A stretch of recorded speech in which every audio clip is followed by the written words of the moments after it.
As he took the microphone, he said, "My little boy's not gone, he's just gone home." Then he opened up his Bible and read from John 14. He said, "I'm here." Magandang umaga po at welcome po sa ating programa, My Morning Manna with Pastor OG. Ang awitin po na inyong narinig ay Faith Like That ni Gordon Moth sa kanyang album na All Things New. So wala pong pagtatagal ay buksan po natin ang ating mga Biblia sa aklat po ng mga Roma, Kapitulo 10, verse 13 to 17.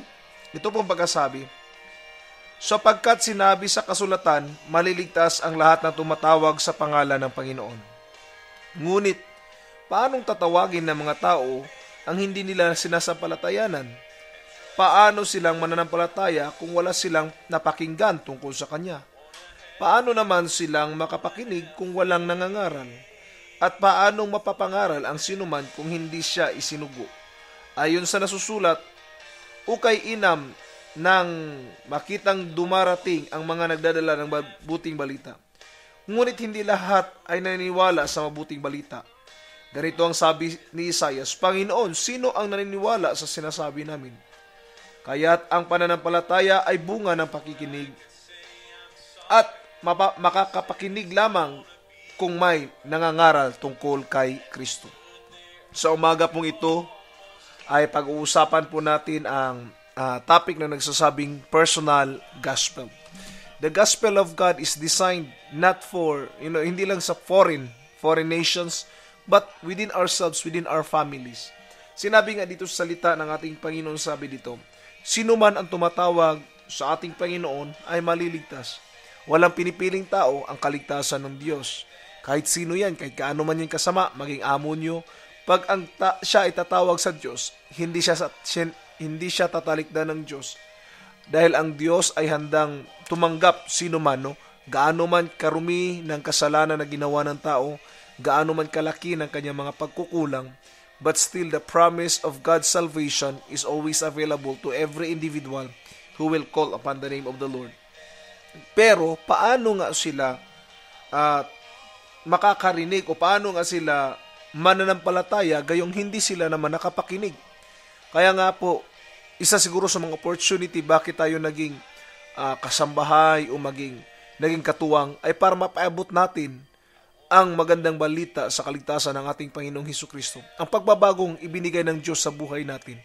Minsan po kasi takot tayo mangaral sa salita ng Panginoon. Pero sabihin ko po sa inyo, ang kaligtasan pong ating natatanggap ay maging channel po yan upang maabot natin ang ating mga employer, ang mga tao na malapit sa atin, mga pamilya natin, ito isang opportunity para sa atin. Na akin pong naintindihan that God has calling us in this special vocation. As a Filipino po, alam niyo po, napakagandang opportunity po para sa atin na makapangaral sa salita ng Panginoon. Isang malaking opportunity po na tayo po ay maging bahagi ng paglawak o paglago ng gawain ng Panginoon. Kahit saan po kasi may Pilipino.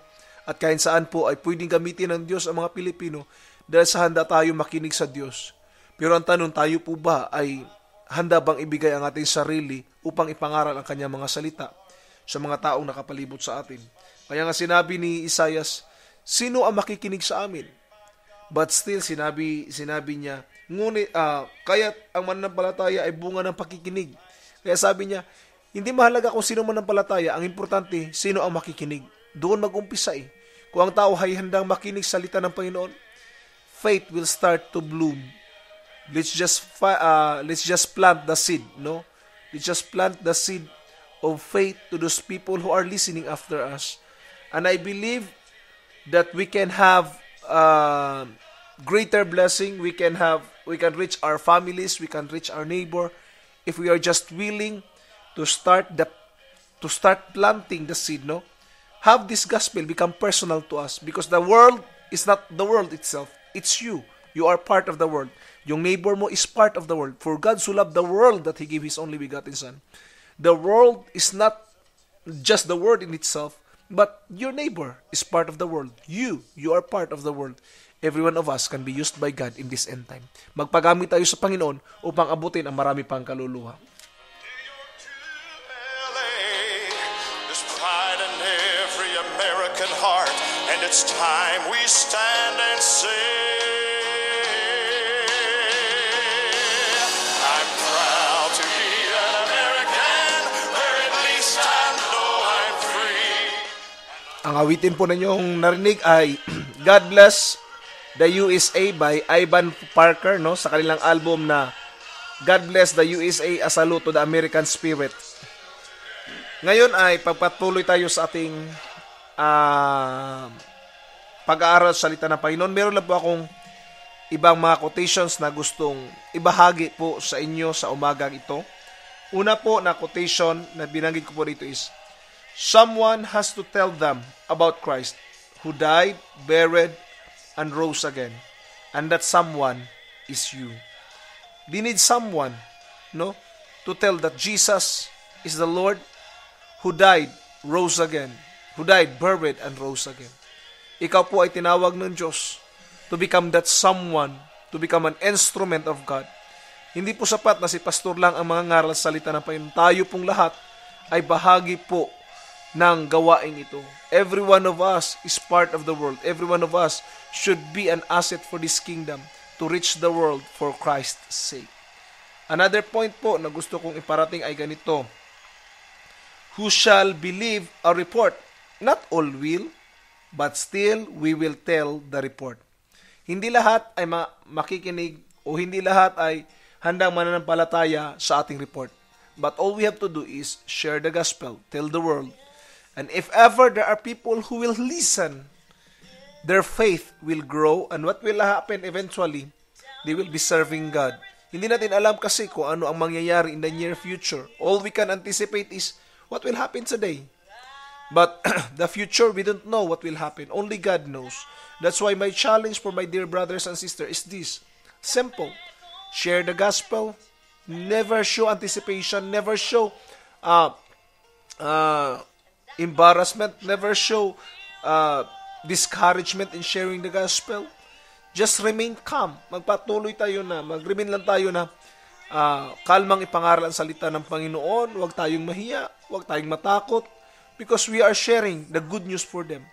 Just imagine, if you have the answer, halimbawa, you have the cure for the cancer. Example lang, lahat ng may cancer, anong klaseng cancer, may sagot ka. Ikaw lang ang may gamot na ito.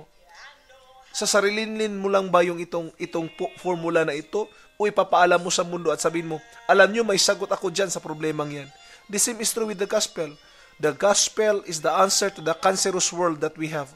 Our ministry doesn't stop in the church, no? Sabihin natin, gusto ko magpagamit sa ministry. Minsan iniisip natin ang pagtungtong sa pulpito ang pagpapagamit sa ministry. Hindi po. Ang tunay na ministry ay hindi po sa pulpito, kundi nandoon sa labas ng simbahan. Because the world, we have to reach the world. The world is the people whom we are to serve. We have to reach them. Our task is to tell the report.